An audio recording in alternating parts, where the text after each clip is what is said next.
Il était une fois, au cœur du Japon, un jeune garçon nommé Hiroshi. Hiroshi vivait dans une petite ville animée, entourée de montagnes majestueuses et de rizières verdoyantes. Mais malgré la beauté de sa ville, Hiroshi rêvait de découvrir la campagne japonaise, avec ses cerisiers en fleurs. Un beau matin de printemps, Hiroshi se réveilla avec une excitation palpable.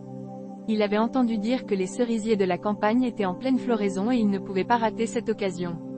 Il enfila ses chaussures, prit son sac à dos et se dirigea vers la gare pour prendre le train. Le trajet en train était pittoresque, avec des paysages bucoliques qui défilaient devant les yeux émerveillés d'Hiroshi.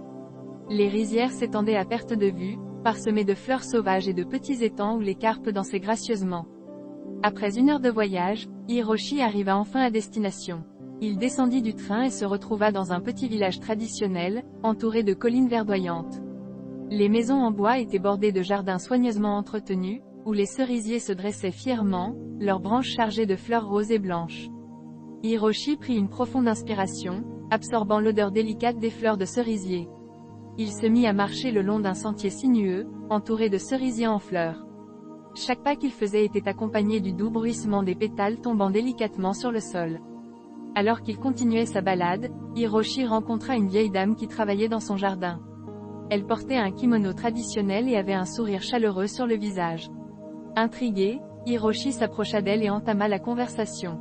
La vieille dame lui raconta que les cerisiers en fleurs étaient un symbole de renouveau et de beauté éphémère au Japon. Elle expliqua à Hiroshi que les Japonais célébraient chaque année l'arrivée du printemps en organisant des pique-niques sous les cerisiers, appelés hanami.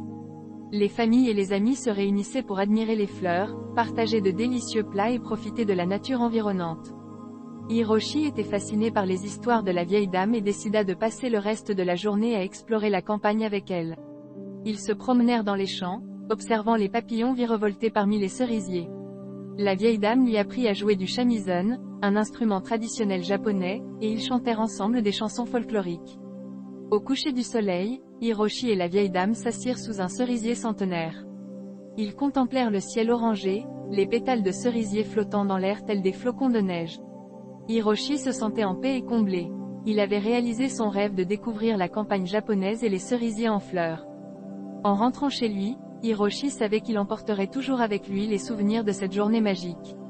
Les cerisiers en fleurs étaient bien plus qu'une simple beauté visuelle, ils étaient un symbole de la vie éphémère et de l'importance de profiter de chaque instant.